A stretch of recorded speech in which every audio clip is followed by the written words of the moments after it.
Her text arrived at 16:47. It just happened. 3 words. No punctuation, no apology.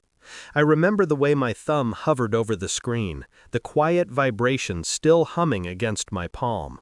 Around me, the noise of our friend's party blurred, laughter, glasses, someone shouting my name. But all I saw was that message. I typed one word back, okay, and then I blocked her. The strangest part, I didn't feel rage, not yet, just a hollow stillness, like the air before a thunderstorm. From across the room, I saw her friends whispering. Their eyes flickered toward me, then away. One of them, the one who always looked guilty for no reason, couldn't meet my gaze. That's when I knew. Whatever it was, it hadn't just happened. It had been happening. Slowly, secretly. And everyone had played their part. The next morning, I replayed every moment from that night. The way she laughed at something he whispered. The hand that lingered too long on her back when she stood to leave. I had told myself it was nothing, that I was being paranoid. But when she left with him, said she needed fresh air, I felt something shift inside me. Not jealousy, not fear, just clarity. When the message came hours later, it wasn't a confession. It was a test, a coward's way of seeing how much I already knew. I didn't call her, didn't ask questions. I deleted her number and went silent. People mistake silence for weakness, but silence is where people hang themselves with their own guilt. By the end of the week, word spread. She's seeing him now, the guy from the party, a mutual friend, the kind who always smiled too easily, said bro too much, and thought charm could hide emptiness. I smiled when I heard, because it meant she'd handed herself over to someone who wouldn't protect her secret. They never do. I didn't chase her, I observed. Social media became my microscope. A story here, a tag there. Little glimpses of her new life, a desperate attempt to look free. But I knew her patterns.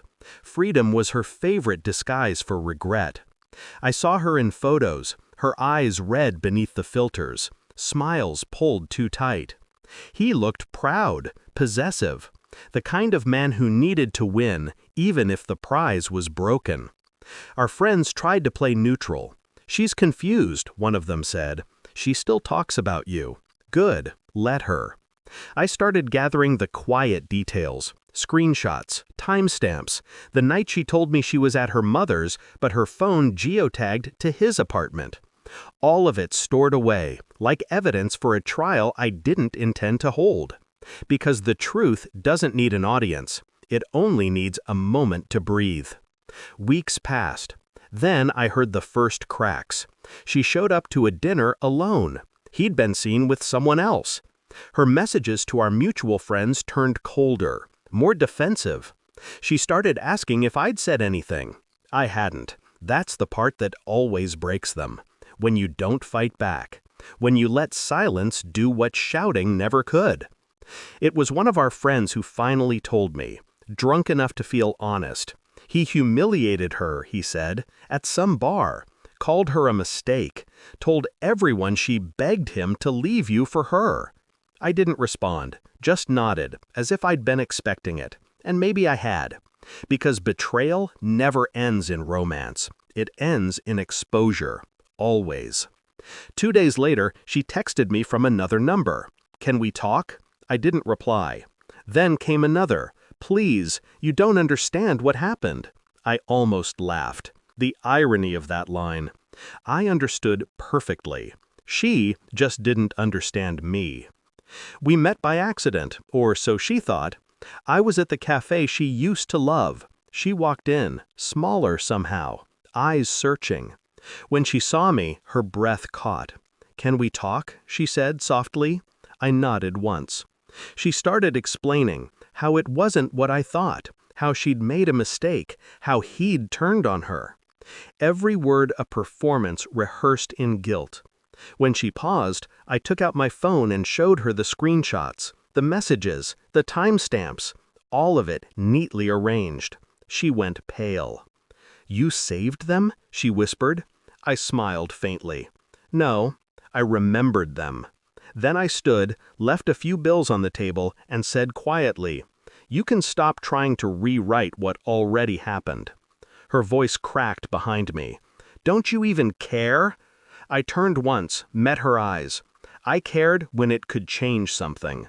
Then I walked away. That night, I stood on the balcony, watching the city lights blur into rain. I thought about her, how quickly people turn strangers into lovers, and lovers into ghosts. I wasn't angry anymore.